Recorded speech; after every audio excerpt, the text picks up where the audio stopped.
Vinde, ó Deus, em nosso auxílio, socorrei-nos sem demora. Glória ao Pai, ao Filho e ao Espírito Santo, como era no princípio, agora e sempre. Amém. Como são belos sobre os montes os passos daquele que anuncia a paz, trazendo a boa nova e proclamando a salvação. Isaías 52, versículo 7. Amado irmão e irmã, paroquiano, paroquiana, você que reza conosco diariamente, estamos iniciando mais um dia, quarta-feira, 18 de outubro, celebramos a memória, a festa de São Lucas, evangelista e missionário. São Lucas nasceu em Antioquia, no século I, autor do terceiro evangelho e dos Atos dos Apóstolos. Salienta em seus escritos a misericórdia do Senhor e a presença eficaz do Espírito Santo. Por ele conhecemos fatos ligados a Maria e à infância de Jesus. Foi companheiro de Paulo nas suas viagens. Celebrando sua festa, proponhamos-nos ser zelosos, anunciadores da Boa Nova, e rezemos de modo especial hoje pelos médicos e médicas dos quais ele é patrono. Ó Deus, que escolheste São Lucas para revelar em suas palavras e escritos o mistério do vosso amor para com os pobres, concedei aos que já se gloriam do vosso nome perseverar num só coração e numa só alma, e a todos os povos do mundo ver a vossa salvação. Por Cristo nosso Senhor. Amém. Iniciemos este dia suplicando a proteção de São Lucas, mas também de São José. Hoje, quarta-feira, dia votivo a São José. Continuemos nosso estudo sobre a Sagrada Liturgia à luz da introdução geral ao Missal Romano. Estamos no número 61, Salmo Responsorial. A primeira leitura segue-se o Salmo Responsorial, que é parte integrante da liturgia da palavra, constituindo-se em grande importância litúrgica e pastoral, por favorecer a meditação da palavra de Deus. O Salmo Responsorial corresponda a cada leitura e normalmente seja tomado do lecionário. O Salmo Responsorial de preferência será cantado, ao menos no que se refere ao refrão do povo. Assim o salmista, ou cantor do salmo, do ambão ou de outro lugar adequado, profere os versículos do salmo, enquanto toda a assembleia escuta sentada, geralmente participando pelo refrão, a não ser que o salmo seja proferido de modo contínuo, isto é, sem refrão. Mas, para que o povo possa mais facilmente recitar o refrão salmódico, foram escolhidos alguns textos de refrões e de salmos para os diversos tempos do ano e para as várias categorias dos santos, que poderão ser empregados em lugar do texto correspondente à leitura, sempre que o salmo for cantado.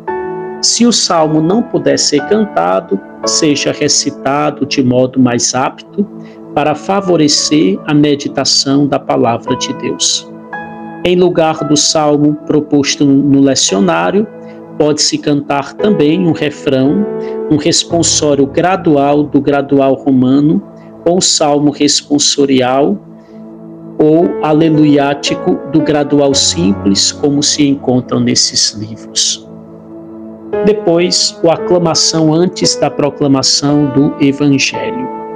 Após a leitura que antecede imediatamente o Evangelho, canta-se o Aleluia, o outro canto estabelecido pelas rubricas, conforme exigir o tempo litúrgico. Tal aclamação constitui um rito ou ação por si mesma, pela qual a Assembleia dos Fiéis acolhe o Senhor, que lhe vai falar no Evangelho, saúda-o e professa sua fé pelo canto. É cantado por todos de pé, primeiramente pelo grupo de cantores ou cantor, sendo repetido, se for o caso. O versículo, porém, é cantado pelo grupo de cantores ou pelo cantor.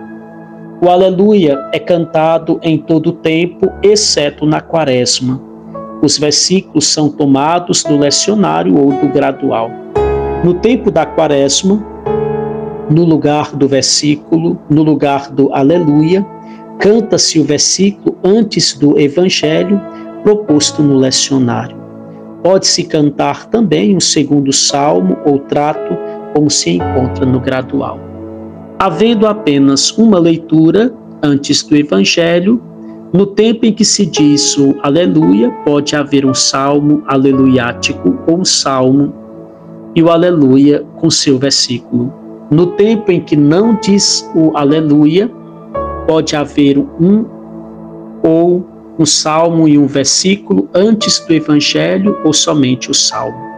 O Aleluia ou o versículo antes do Evangelho pode ser omitidos quando não são cantados. A sequência, que exceto nos dias de Páscoa e de Pentecoste é facultativa, canta-se antes do Aleluia. Então, hoje nós ouvimos aí várias observações a respeito do salmo responsorial e da aclamação ao Santo Evangelho. Às vezes alguém diz, eu vou substituir o salmo por um canto de meditação que eu gosto muito, que eu acho muito bonito. Isso não é permitido, isso não é possível. Aqui diz que o salmo deve ser sempre cantado, mas não nos esqueçamos de que para que o salmo seja sempre cantado, é preciso que seja ensaiado, porque às vezes, sabendo que o salmo tem que ser cantado, aquele que vai cantar não tem ensaiado com o instrumentista e fica aquela coisa meio desordenada.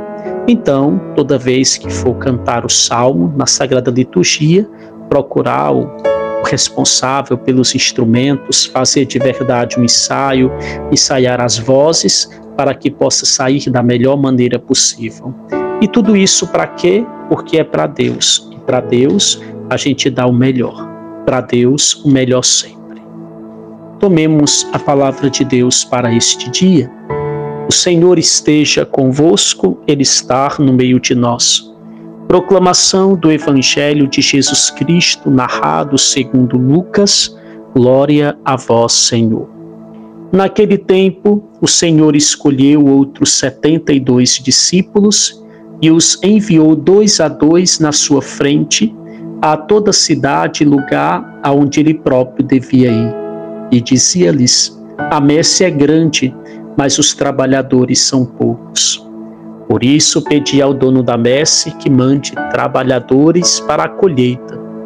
Eis que vos envio como cordeiros para o meio de lobos. Não leveis bolsa, nem sacola, nem sandália, e não cumprimenteis ninguém pelo caminho. Em qualquer casa em que entrardes, dizei primeiro: a paz esteja nesta casa. Se ali morar um amigo da paz, a vossa paz repousará sobre ele. Se não, ela voltará para vós. Permanecei naquela mesma casa, comei e bebei do que tiverem, porque o trabalhador merece o seu salário. Não passeis de casa em casa. Quando entrardes numa cidade e fordes bem recebidos, comei do que vos servirem. Curai os doentes que nela houver, e dizei ao povo: o reino de Deus está próximo de vós. Palavra da salvação, glória a vós, Senhor. Amado irmão e irmã, o texto começa falando da escolha dos 72 discípulos, aos quais o Senhor envia 2 a 2 na sua frente, para toda cidade e lugar onde ele próprio devia ir. Naquele tempo foram 72. Hoje são milhares todos os dias, porque o convite, o apelo, A escolha, ela se renova a cada dia. Portanto, o Senhor continua chamando homens e mulheres corajosos, disponíveis, apaixonados para assumir um compromisso com Ele, uma missão com Ele. Depois ele dizia: a messe é grande, mas os trabalhadores são poucos.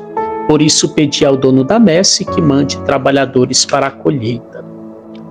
Então, aqui Jesus está nos ensinando a pedir ao Pai operários para a obra, pessoas capacitadas, corajosas, disponíveis e que nos possam ajudar também na evangelização. Depois o Senhor também faz uma advertência muito séria: eis que vos envio como cordeiros para o meio de lobos. Palavra dura de nosso Senhor. Como cordeiros para o meio de lobos. Somente a graça do Senhor pode fazer com que as ovelhas se escondam e escapem do lobo feroz. Daquele que vive buscando destruir as almas, daquele que vive buscando lançar as almas no precipício eterno. Então hoje, celebrando a memória de São Lucas, evangelista, peçamos a sua intercessão por nós, por nossas necessidades, por nossas comunidades e para que de fato sejamos instrumentos da graça de Deus onde quer que nós estejamos. Rezemos também hoje por todos os médicos. Você que tem um amigo médico, ou mesmo que não seja seu amigo, mas é um profissional, se você o encontrar, saúde, dê um abraço, reze por ele, reze nas suas intenções. Que o Senhor nos ajude em nossa vida, em nossa missão. Abençoe-nos Deus Todo-Poderoso, Pai, Filho e Espírito Santo. Amém. Uma abençoada quarta-feira para todos nós.